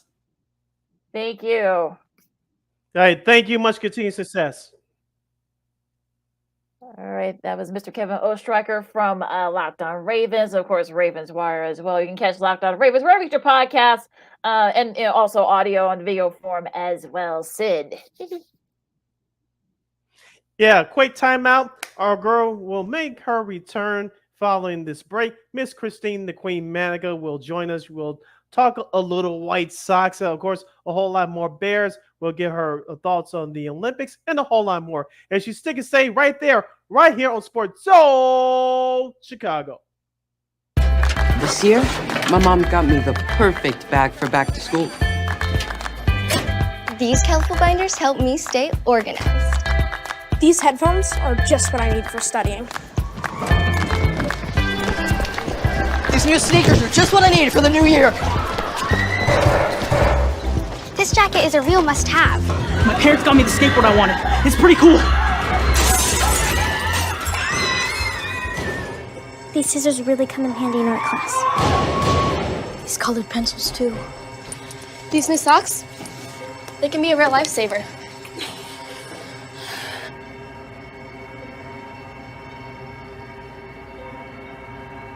And I finally got my own phone to stay in touch with my mom.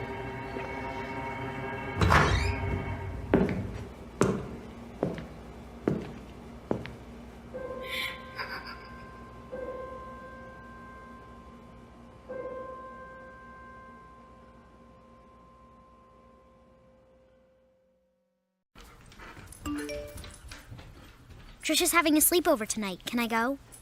I wonder about Lucy's friends. What should I say? I know you're only 10, but one of these days a friend will offer you a drink.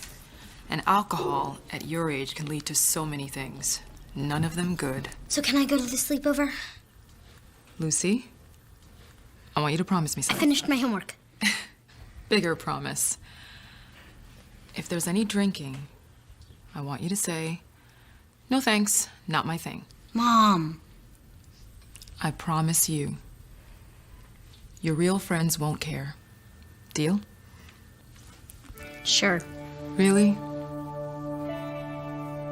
I promise, Mom. They really do hear you. Did you pack your toothbrush? For tips on how to start the talk, visit underagedrinking.samhsa.gov. A public service message from the Substance Abuse and Mental Health Services Administration.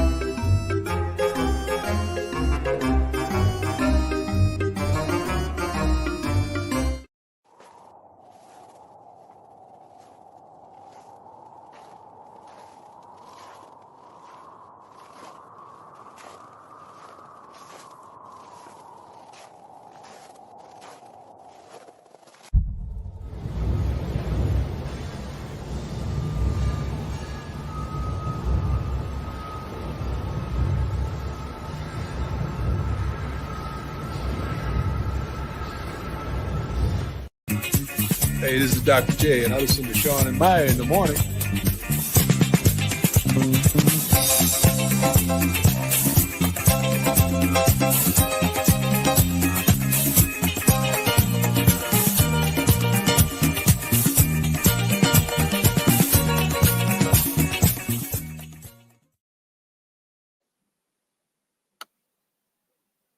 Hey. Welcome back to Second City Sports on Sports Zone Chicago City.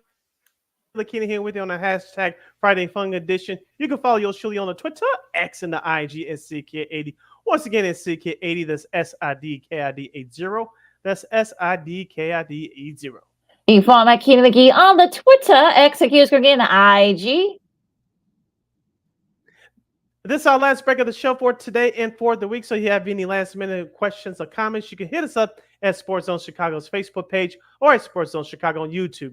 Type in those questions or comments in the comment section. Lakina will get them up on the screen for you. Okay, so let's not keep her waiting any longer. She makes her return here on Second City Sports on Sports Zone Chicago from KXRB. Miss Christine, the Queen, Manika. What's up, Christine? Hey. How are you? I'm good. How are you? We're doing good. A little hot here in Chicago, but yeah. I'm sure it's a little scorcher over there too in the Sioux Falls. It's okay. It's 80s. Like we're doing pretty okay. Nice. So, we'll get this out the way first, since we didn't have you on last week. The Olympics, of course, are over with. Boo! But what were some of your favorite moments from the Olympics these last couple of weeks? I loved that both USA men's and women's basketball teams came out on top with the gold, obviously. It was a little tense at the end of the women's game for sure, because I'll admit, I thought that France tied it up. I really thought that they did. But, just that slight foot over the line saved Team USA there. And everyone just cheering on for their countries, too. I think it's very awesome to see that. What is the thing about the Jordan Childs controversy? Of course, she won bronze in one of her events, and it wasn't her fault that the judging system is screwed up, and now she has to give the medal back. Some people say that the USA Gymnastics organization should not participate in the Olympics 4 years from now in Los Angeles, and to force a change. But I don't get this. I think this is nonsense, to be honest with you. Jordan Childs should be able to keep her bronze medal. It wasn't her fault. It was the system's fault. What are your thoughts about it? You know what? I wish I knew enough. I should say knew more about gymnastics in order to have like a solid opinion on this. But it's unfortunate. I think because of the error, probably both contestants should have a medal, each of them, just because of the situation and whatnot.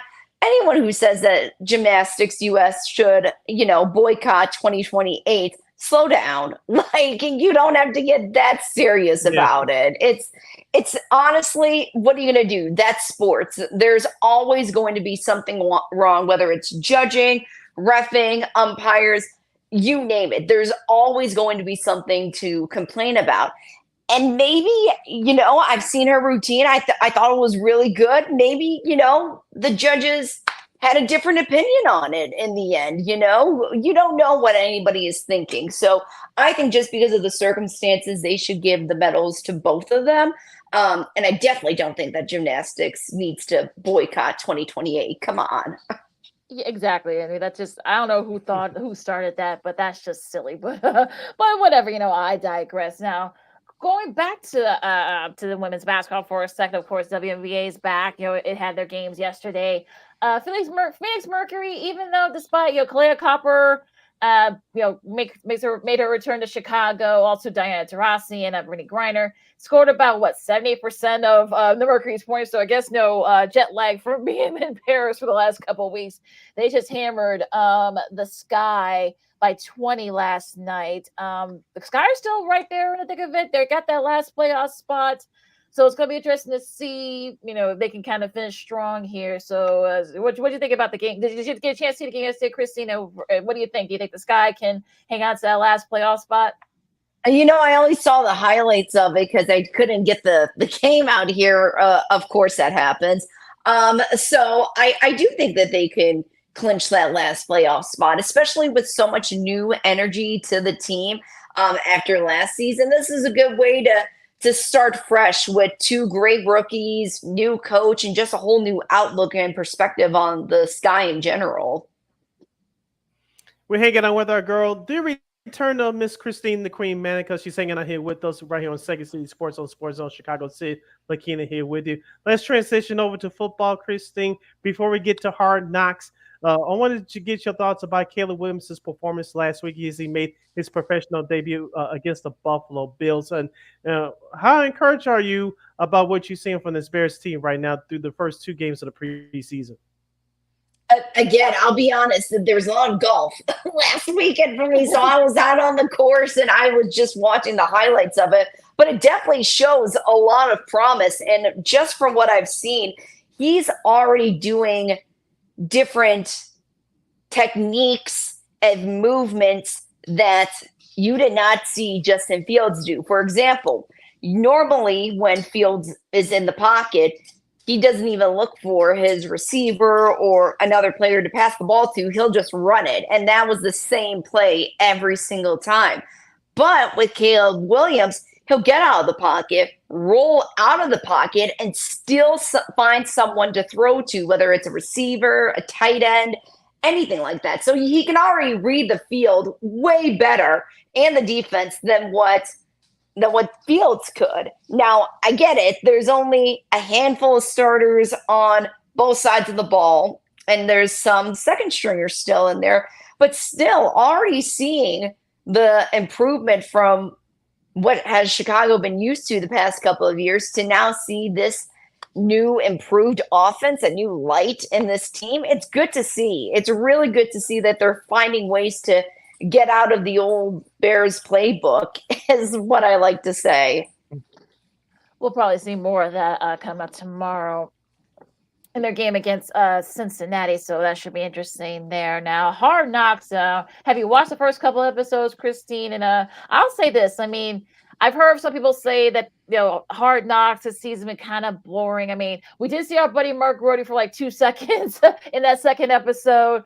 What's up, Mark? But we gotta get him. We're going to try to get him back on for the season starts. But can we please give DJ Moore's daughter Ariel her own show? Can Nickelodeon and Disney Channel give that young lady a call, because she's just a little, she's got a sweet, she's such adorable and has a sweet, really, and not afraid to talk. So yeah, give a little talk, give it to a little bit to the Buffalo fans. But so what do you think, Christine? If you saw the first couple episodes, what you think? And do you think it's kind of?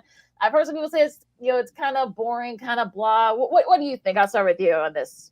I'm going to have to wait until I can borrow one of my parents' accounts or someone when I go back home, because I have not been able to. I'm very boring today, guys. I'm sorry. I have not watched any. I've only seen about the first 5 or 10 minutes of the first episode. And that's because, my co-host, he has HBO Max, and he was able to throw it on his computer screen for a little bit. So yeah, I've only seen the first 5 or 10 minutes of it. I liked who's ever narrating it and wrote the script for the narration did a heck of a good job, because there was a line in there that he said, Chicago has been taking the L, but now they want the W, and they incorporated, the L line with the W as in for the win. So I thought that was pretty clever writing. I said, that's good. That's really good.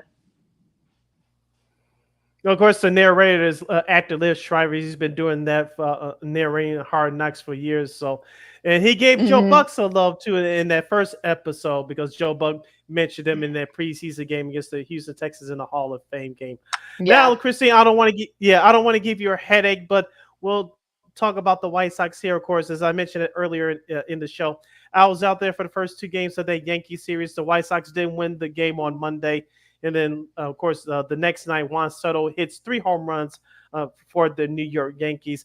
I had a chance to watch Chuck Garfien and Oz again up close for their pregame show on Monday. It was held in the patio, which is located underneath right field at Sox Park. For those of you that have not a chance to meet Ozzy again up close, he is like a godsend. He's like a not to overstate the point. He's like a Jesus Christ type figure, and you understand why, because he was the manager that brought the White Sox their first World Series title in 88 years back 20 years ago next year. But just watching Chuck and Ozzy up close, Ozzy again, he is who he says he is. He's just, of course, you have to be entertaining when you do White Sox baseball, because the way they've been stinking it up the last couple of years, especially this year. But the way he is on the air, that's the way he is off the air, and that's why people love him so much. Yeah, I think with this interim manager, he's got a shot of being the guy. Everyone seems to like him, rally around him. He was a player himself. He was in the front office too. So he seems like he would be a good candidate going forward. And it's Grady, not Brady. For anyone that says that, it's Grady. Grady Sizemore. Exactly. This is Second City Sports on Sports Chicago. Keenan McGee, Cindy Brown with you. Also our girl Christine Mack from KXRB joining us for our usual Friday spot here. Now, what's interesting? Well, the golf thing for a second is interesting, like you said, Chris. I know you've been traveling around the course with your husband, Chris. I know he's been playing pretty well. He's been playing pretty well on the spots lately. What do you think about Scotty Scheffler winning the gold medal for the men? Because it was actually pretty interesting round, that final round. Of course, John Rahm was up like 4 shots, and he just, kind of stunk it up there in those last few holes. Scheffler kind of came up, and you saw the emotion there. So what do you think about Scheffler and his reaction to winning the gold medal? He already has like 6 titles this year already. So #1 player, and of course became a dad. So what do you think about the golf in the Olympics? There's some rumor that they might not have the golf in Los Angeles. So what do you think? What do you think about all that? I think you can never count out Scotty Scheffler, even when he's in 7th place, 10th place. You never know what the world #1 is going to do. So it was awesome to see him get that medal, not just for himself, but for, Team USA too. I hope they bring back golf for the LA games. I did not hear that yet, but I'm hoping that they bring it back. I know that breakdancing is out for 2028, and I think they're bringing in flag football too. So lots more things to come. But yeah, good for Scotty. What a year from an almost criminal to a gold medalist, another Masters championship. What can't he do? Mm-hmm. Who says there's not enough drama in golf without Tiger Woods? That's just proves it right there. You mentioned that you were on the road last weekend with Chris. I know you have some stories for us. How did he do? And what? Tell us what goes behind being a quote unquote golfer wife now. It's kind of funny. So I was on the road a couple of weeks ago in Yankton, South Dakota, where he had the Hillcrest Open down there. And then last week here in Sioux Falls, my sister actually came up to visit. So we had a chance to walk with him, and she got to see him play for the first time. And it's fun, to have someone, like a whole gallery with you to watch, Chris play. And she actually got the cheers started up. So that was also fun to see. And he loved it, because I'm trying to tell her to keep it down every so often. But when he got a birdie or a nice shot, she did a good job leading the cheers. Oh my gosh, you gotta love that. Yeah, that's pretty cool. And we'll see as the summer goes. I know this is still a pretty busy time for him, so we'll see what happens in the rest of the season there for the golf. Now, going to sports media news for a second. If you guys haven't heard, or the last couple of weeks, of course, Danny Parkins has officially signed off over at 670 The Score during the radio-a-thon. Of course, he's going to be leaving for Fox Sports, FS1, I should say, going across the country here. If you saw his sign off earlier this morning, he was very emotional. He really feels this is the best time for him and his wife, and they have 2 young sons. So I can kind of see why he would probably want to, have this to go at it here. Now, some of the rumors, some of the names we talked about, I said early this week, of course, our buddy Mark Grody, Alyssa Bergamini. But there is one name, and of course, Marshall Harris as well. But one name is being floated around that some people that really want this deal to kind of have. We'll see if he does decide to come back. Is Jason Goff, of course. He got unceremoniously fired from The Score a few years ago under old management. Now there's new management. So yeah, I mean, what do you guys think? I'll start with you, Christine. Do you think Golf comes back? Because we don't know about his future with the Bulls and that with that new network yet. So what do you think? You think he comes back to the Score and does afternoons? My mom was talking about this with me the other day. She's like, I think Herbie needs to go back to the Score. So she's throwing Herb Lawrence's name out there. If you're listening right now, Herb, Colleen wants you back on the Score. I think it's up in the air right now. I think they saw a lot of success when Layla Rahimi came on with Bernstein before Lawrence took over that position full time. So I think they finally have welcomed the idea. I shouldn't say they, the station, but they, as in the city of Chicago, have welcomed the idea of having a male and a female anchor co-host together for the midday show, and that's a tough spot too, especially with Danny Parkins and Spiegel. He left, then he came back, and just a whole lot of back and forth with the show in general. But I mean, I listened to Spiegel and Parkins for a long time, so it is going to be a little bit different to hear someone else's voice besides Danny Parkins with Spiegel on there. So I think it's whatever the market is needing right now. That's what it usually comes down to when it comes to broadcast hires. I'm not gonna say that I wouldn't discourage if it was a female cause where there's our both our good friends of the show, Layla Rahimi or Alyssa Bergamini. But it sounds like from what Mitch Rosen said the other day, the program director, now vice president of the Score, he's not going to break up the tandem of Lawrence Holmes and Dan Bursey, who they're doing very well in midday. So it looks like that show is going to be left alone. But I hope they do right by Jason Goff and bring him back if he wants to come back good, like you mentioned, Lakina, with the we don't know what the future holds with the pre and post game shows for the new network for the Chicago Bulls. So if Goff came back and it'll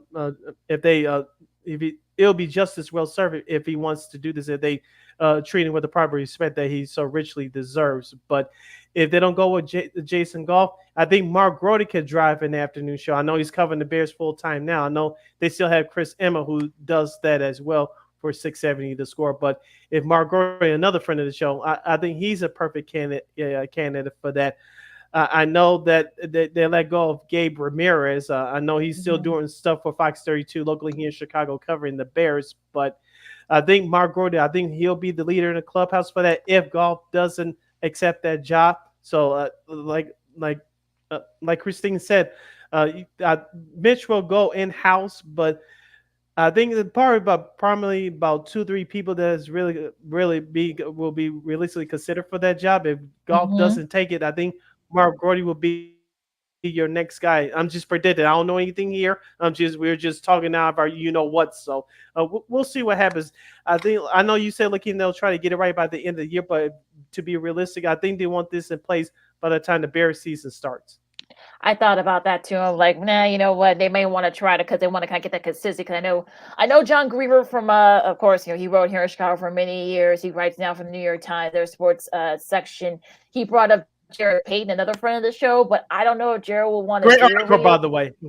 Yeah, and I'm wondering, I don't know if Jared will want to do a radio show in the afternoon, especially since he's still under contract with WGN. So they got some good thing going on there too. So I don't know if he's going to want to get rid of that. Plus, I don't think he wants to may want to do a radio show in the midday, early afternoons, 5 days a week. But we'll see. He is a name out there. But like you said, I think if you read Mitch's statement, he is going to try to stay in house. So yeah.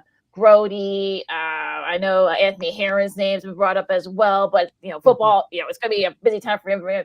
He's a former football player. He might not be a name, but at least people know who he is. So I mean, it's gonna be interesting to see what Mitch Rosen does, and I think he's gonna want to try to get a replacement name pretty quick.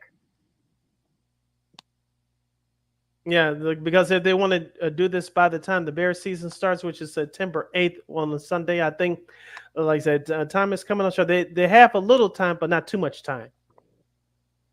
Yeah, so they're going to want to say so I can get the marketing going and such. So, should be interesting, though. We'll see what happens. To be continued, as we always say here, it seems like. But, I think this is the kind of news that, to be continued.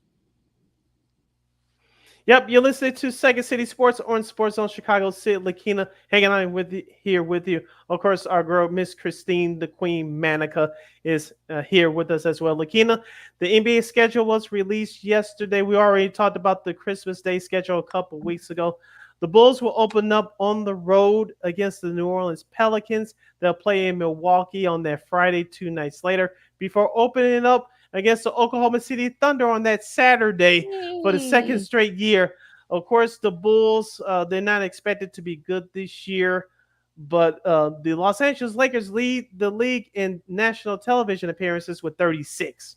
Which I'm not. Are you really that surprised by that? That No. the Lakers are kind of the leader there with 36. I think the Bulls are going to be on like 5 times, like 2 on ESPN. The other games are going to be on NBA TV. So it's a blackout, folks. So you won't be able to watch it on NBA TV. But I'm not surprised. I mean, look, it doesn't look like the Bulls are going to win no more than like 25, 30 games. I know our buddy CHO from Mac Pack. I think he saw some people. He saw from what he saw. Some people were saying that they could get up to 500. No, I don't think that's going to happen. But yeah, I mean, especially with a new network, depending on how it's distributed. I mean, you're going to need to sell it somehow. And we know that the Bulls not going to be very good, so they're going to have to try to make it available to as much to the masses as possible. We'll get to that at a later time. But yeah.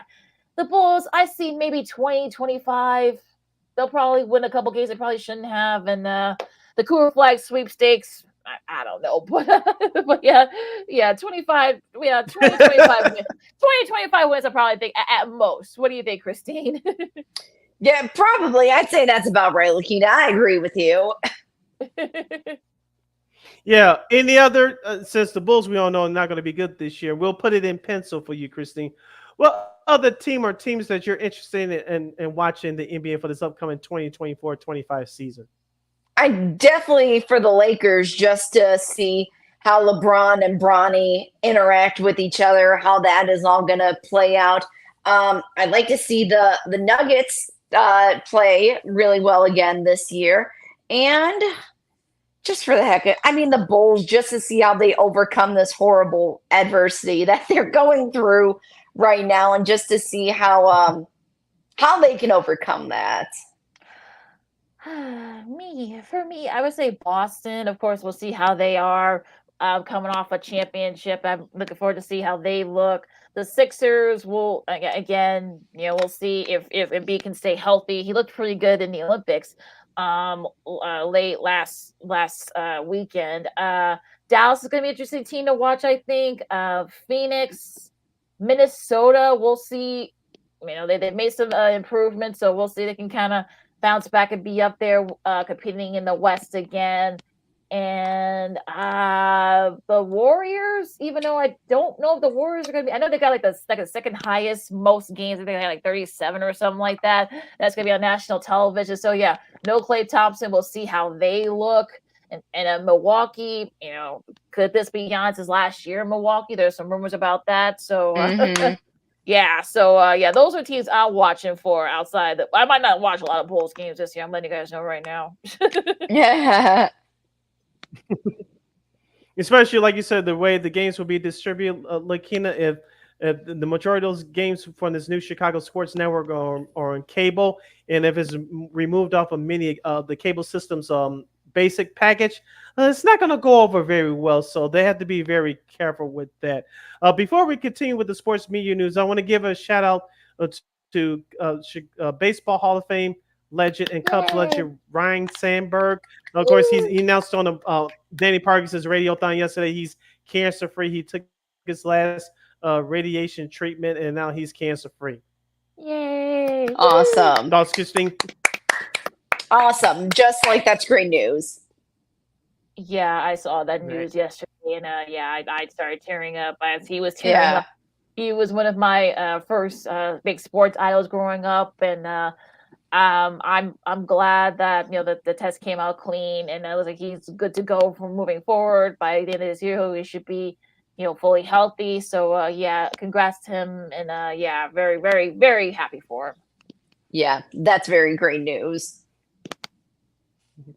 Continuing with the tough transition here, continuing with the sports media news, ESPN cut 2 people due to budget cuts, and that was Robert Griffin III and Sam Ponder. Of course, Miss Sam Ponder was the anchor for the last decade for the Sunday NFL Countdown TV coverage on ESPN. Of course, Robert Griffin III was hired 3 years ago. He was doing a terrific job on Monday Night Countdown, and he was a rotating analyst for their college football coverage. Now, both those individuals were let go. Christine, I'll start with you. Do you see a future for either one of those individuals that got let go? Definitely. I mean, it's a shame that happened. They're saying budget cuts, but I can definitely see, Robert Griffin III going to a different network and people utilizing his talents because he really is good, especially on college game days. He was really fun to watch. Mm-hmm. I will say this, though. Sam Ponder being let go, I'm not surprised by because the last few years she wasn't really doing too much of anything.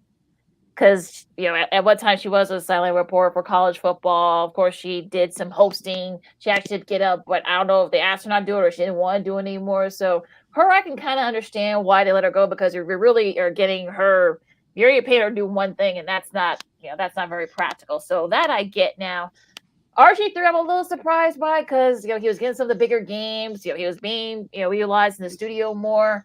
I'm wondering for both, maybe some of their social media activity might have run some people at the top the wrong way at Disney. I'm not saying that's the case, but I'm kind of just giving a little. Not really because I'm not a conspiracy theorist, you guys, but I'm a little kind of concerned with, especially with the timing of it. Now, could perhaps maybe Fox swoop in and skip RG3? I can see them doing that. We'll see for their college football coverage if they haven't announced their tandem broadcast times yet. But I can't say I'm really shocked by this. I know Sam has her own featuring other stuff. I think that she might be going to stuff outside of sports, but we'll get to that in a later time if she does get hired by some other avenues. But tough. The timing is very tough because we're like just a few weeks before college football, especially. So if they are, I guess RGD was at the place where they usually do the college football, workshop and stuff. So whoever he was working with, whether it was Mark Jones again this year, they're gonna have to scramble to try to find him another partner. So that's tough, but not surprised. I'll be honest.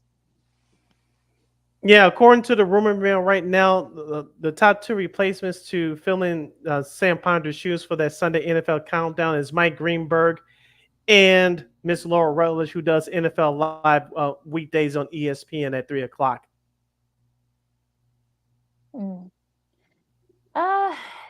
I don't know if they're going to want to break that up, that whole thing with the SEC. She does SEC Nation, so I don't know if they're going to want to break. I don't know if they're going to want to break that up. So maybe, whether we like it or not, maybe they'll be greeny so that they can kind of save. He does everything for that network already. And plus, he's basically doing the NFL Countdown right there, on Get Up anyway with his football season. Right. So I think probably the natural progression is probably going to be in green. I think, but we'll see. I think so too. Going back to the White Sox as we wrap up with our homegirl Christine, the Queen Manika, right here on Second City Sports on Sports Zone Chicago. The White Sox had a couple of news items this week besides losing to the Yankees on the field.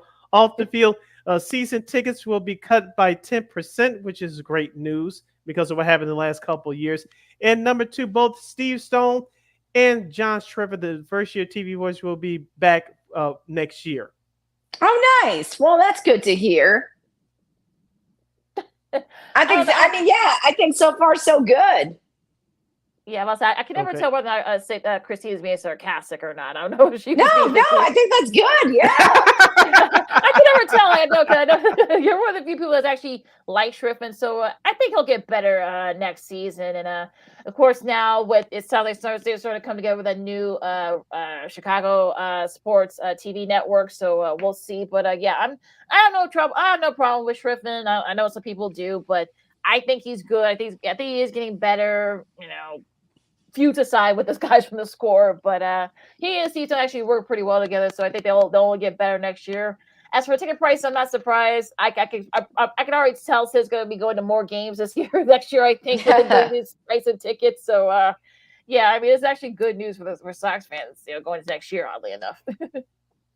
And let's not forget the White Sox will celebrate their 125th anniversary of their franchise next year, along with the 20th anniversary of the 2005 World Series title. Remember, the Bear. You notice you don't see as many celebrations for that '85 Bears title because it's coming up on 40 years next season. So for the White Sox, they needed to get turned around here quickly because you're not going to have too many of these celebrations for the 2005 team anymore because the worse this current situation gets for the White Sox in terms of this team on the field, the 2005 anniversaries will be less and less enthusiastic, if that makes any sense. So, this White Sox promotions department will pull out all the strings for the 20th anniversary of the 2005 team next year. If any and everything that the Sox franchise wants to do to celebrate that 2005 team, they better do it next year because as we go along here and the White Sox go year by year without winning, celebrating that 2005 team is going to become annoying. You're seeing it with the Bears right now. So with the White Sox 20th anniversary, along with the 125th anniversary of the franchise next year, they better pull off all the stops because after this, fans will become annoyed real quick. Jersey night with Jermaine Dye, or who else? Paulie Konerko's Jersey night. So yes. Every do that do like a full series of it. Who knows? 3 or 4 games. Get your free Paul Konerko jersey or Jermaine Dye jersey or AJ jersey. I can kind of see all that happening, but I'm sure Pittsburgh will have a lot. Marketing. We're doing a lot of marketing next year for that 20th anniversary of the World Series. I got real quick. I know we're running up against it, but real quick, I have a couple of ideas. If you know the backstory to this, you'll get what I'm saying. They should have a Carl Everett dinosaur bobblehead night. And they'll have an Ozzie Guillen bobblehead. Should it be a straight bobblehead or a talking bobblehead? I think it should be a talking bobblehead to figure out the swear words he's saying. Oh, that's funny. Oh, do both. I would say do both. Why not both? Do both. Why not? I said, why not both? Yeah. You can do one bobblehead that swears and just have one a G-rated bobblehead, I guess. There we go. Ozzy will probably want some royalties, but I'm sure he'll get a kick out of it. Hey, Brooks Boy, if you're listening, I think there's some great ideas. Just saying. So it should be interesting. I mean, you might be wrong to some extent with that. But intriguing. Any other last minute thoughts before we disperse for the weekend? I think we're good. Yeah, I mean, look, WBA, their games are back. They got a triple header coming up tonight on Ion. Check your TV listings for that. The next game for the Sky will be, tomorrow at 4:00 against the Sparks. I believe that game's gonna be on Marquee. I think. I'm not sure. I don't know. I don't see anywhere on like CBS or on ESPN. So I guess you're gonna have to stream it. That's WBA. You got WBA coming up. You got the Premier League if you're a soccer fan. That's starting later today, and they're going into this weekend. So that's you got that. Of course, you got the preseason, the third preseason game. Well, the third for the Bears, the second for everyone else. So you'll probably see a lot of starters there. We'll see what happens, but and of course, you got golf as well. So a lot of great sports happening. We're in that time of year where we're kind of like getting it going here, wrapping up for the NFL and college football seasons. It's the most wonderful time of the year. With that said, you can follow my Keenan McGee on the Twitter, X, and QScreen, and the IG. You can follow your Shirley Sydney Brown on the Twitter, X, and the IG at SidKid80. Once again, it's SidKid80. That's SIDKID80. SIDKID80. Christine, where can the lovely people follow you on social media? They can follow me at Manika_KXRB. And that bird still hanging out here with you? Yes, it is. That bird doesn't want to. That bird, look, that bird's part of the family. Living life. Yeah, the bird's part of the family now. You didn't know that. Of course, you get Second City Sports every Monday and Friday from noon to 2 p.m. Central Standard Time. One more time, as the kids would say, catch Second City Sports every Monday and Friday from noon to 2 p.m. Central Standard Time on Sports of Chicago's Facebook and YouTube pages. Yeah, speaking of Sports Zone Chicago, make sure you download that Sports Zone Chicago app wherever you get your apps. Please follow Sports Zone Chicago on all social media platforms on Facebook, Twitter, X, Instagram, and YouTube. Please subscribe to our podcast. We are located at War Media Podcast. That's WARR Media, PODCASTS. We're on all podcast platforms, including that iHeartRadio app. While you're ready, give War Media a follow at WARR Media on all social media platforms. And thank you very much in advance for your support. Like, share, subscribe, and tell your friends. And don't forget, you can catch Sports on Chicago, Second City Sports, and all other live programming on Roku TV. And we will provide. Just go to Sports on Chicago's Roku TV. You get wherever you get your apps. You can type in Sports on Chicago, catch our show, Sean and Maya, the Smoke Fellas, What's Up Cousin, a whole lot more. And even some live baseball now as well. You can catch Sports on Chicago anytime, anywhere on Roku TV. Of course, we know we will provide. And of course, we want to thank our new friend, Kevin Oestreicher from Locked On Ravens podcast and the ravenswire.com. He's a blogger there. You can catch Locked On Ravens and all the Locked On shows anytime, anywhere, wherever you get your podcast on YouTube and an audio version. It's all right there for you. And of course, we'd like to thank the lovely and talented Miss Christine, the Queen Manika, for her big return to the show today. So thank you, Christine. Thank you. All right. And of course, we'll have numerous folks that come in the next few weeks to talk NFL and college football and so much more. Of course, Christine will also be doing it as well within these next few weeks as the season starts. So it's a great time of year. Enjoy the preseason, the baseball, the women's hoops, golf, soccer, all that stuff. So for Sid and Christine, I'm Lakina. This is Second City Sports on Sports of Chicago. Stay safe out there. We'll see you guys next week. Job Bears, holla!